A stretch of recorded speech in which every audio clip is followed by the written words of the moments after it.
Good morning. मैं Rakesh Verma Vista IAS से आप सभी का स्वागत करता हूं। हम आज यूपीएससी और स्टेट पीसीएस को लेके बात करना चाहते हैं। यूपीएससी का प्रीलिम्स होने वाला है, कुछ स्टेट पीसीएस के भी प्रीलिम्स होने वाले हैं। हम चर्चा करते हैं प्रीलिम्स में इतिहास विषय पर। प्रीलिम्स में इतिहास के सवाल, इतिहास के प्रश्न को हल करते समय हमें कई बार बड़ी मुश्किल आती है। एक मुश्किल हमारे सामने ये होता है कि उसमें तमाम डेट, घटनाएं, और दूसरी बात यह है कि जो तमाम फैक्ट्स हैं जिनके पीछे कुछ कारण छुपे हैं, कुछ उद्देश्य छुपे हैं, इनको पहचानना। यूपीएससी की खास तौर से बात करें, यूपीएससी अगर किसी फैक्ट पर सवाल बनाती है, क्वेश्चन तैयार करती है, तो उसके पीछे कोई न कोई सांस्कृतिक, कोई महत्वपूर्ण आर्थिक या सामरिक, इस तरीके के उद्देश्य छुपे होते हैं। तो फैक्ट, घटनाओं को भी पढ़ते समय उनके पीछे के जो कारण हैं उसे आप नज़रअंदाज ना करें। और आपको बताऊं, अगर आप इसको ध्यान से समझने की कोशिश करें तो याद करना भी बहुत आसान है। इतिहास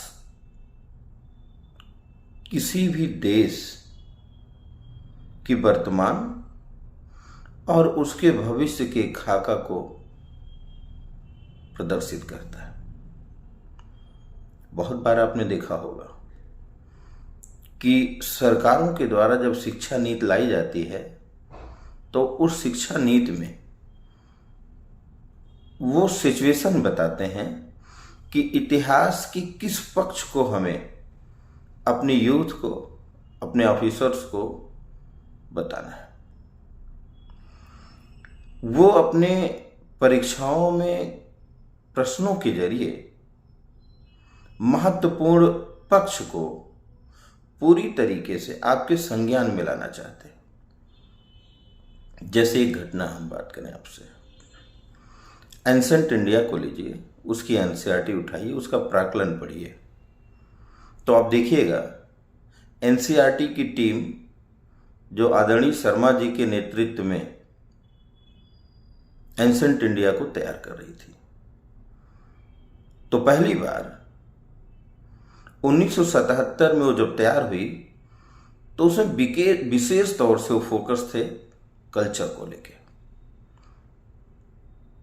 बाद में राजीव गांधी सरकार में 1986 में शिक्षा नीति परिवर्तित हुई, तो उसके हिसाब से, यानी सरकार, केंद्र सरकार वर्तमान और भविष्य किस तरीके से अपने यूथ का बनाना चाहती है, किस सेक्टर को मजबूत करना या करवाना चाहती है, उसमें वो सिस्टम तय करते हैं।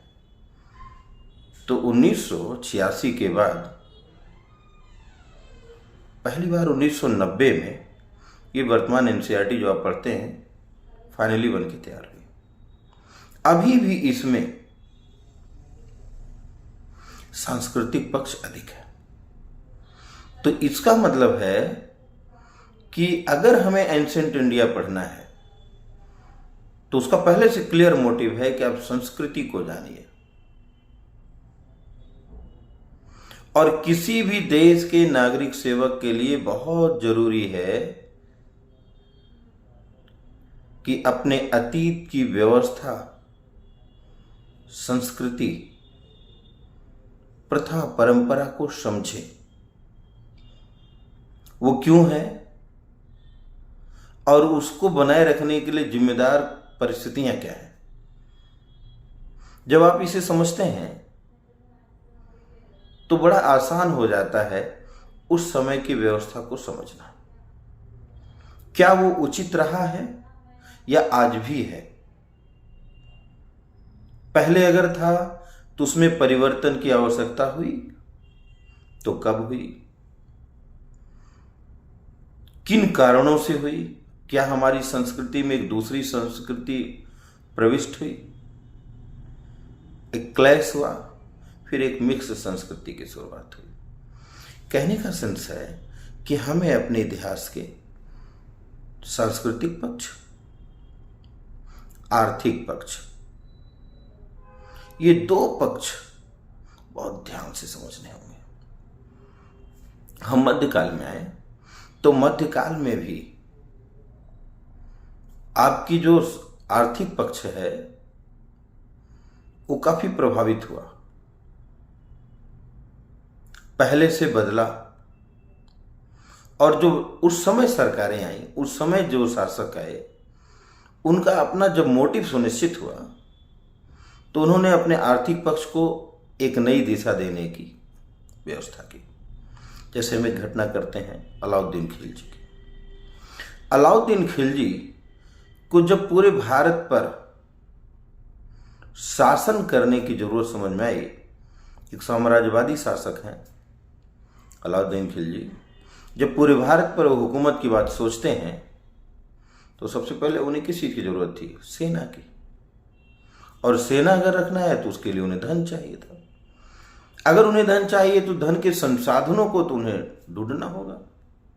धन के संसाधन में टैक्स था, उस समय लूटपाट करते थे, लूटपाट था। लेकिन एक व्यवस्थित अर्थव्यवस्था में टैक्स सिस्टम बहुत अच्छा था। उन्होंने किसानों की माली हालत सुधारते हुए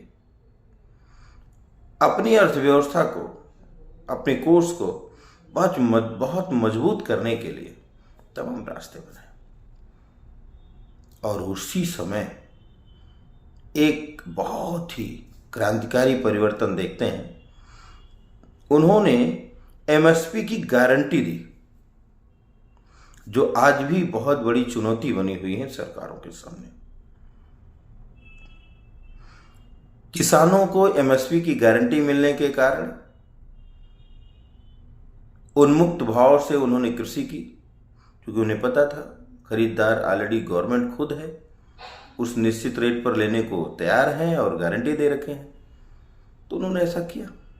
अन्नधिशेष हुआ, उनको राजकोष में किसी चीज़ की कमी नहीं नजर आई, और जिसके पश्चात उन्होंने अच्छी सेना रखी, और बेहतरीन सेना, मजबूत सेना, जिसमें दाग अंगुलियां चलाए। तो अब आप देखिएगा कि कहीं ना कहीं ये पक्ष आपको समझना होगा। और हमने आपसे बताया, ज़्यादा बड़ा वीडियो नहीं बनाना चाह रहा हूँ इस विषय पर, क्लास की तरह हो जाएगा। हमें यही इतना बता रहा था कि जब हम प्री में क्वेश्चन हल करें तो ये जरूर ध्यान दें, इस टाइप के सवाल आते हैं। पढ़ते समय भी हमें इन चीज़ों को बहुत गौर से समझना चाहिए। यानी हमने कहा सांस्कृतिक और आर्थिक दोनों पक्ष को आप विशेष ध्यान दीजिए। हमें लगता है अगर आप इस चीज़ को ध्यान में रखते हुए पढ़ाई करें तो 70% क्वेश्चन इसी पैटर्न पे बनाए जाते हैं, ये आपको समझ आ जाएगा। बाकी फैक्चुअल है, वो आपको भी दिक्कत करता है, आपके बगल बैठे हुए किसी दूसरे भी अभ्यर्थी को यही समस्या होगी। और हम समझते हैं कि नागरिक सेवक बनने के लिए ये ऑलरेडी बहुत ज़रूरी है। फिर हम लोग किसी और वीडियो में मिलेंगे। आज इतना ही, इसके लिए बहुत बहुत धन्यवाद। आप लोग हमें सपोर्ट करते हैं, हमारी वीडियो देखते हैं, इसके लिए बहुत बहुत धन्यवाद। Thank you.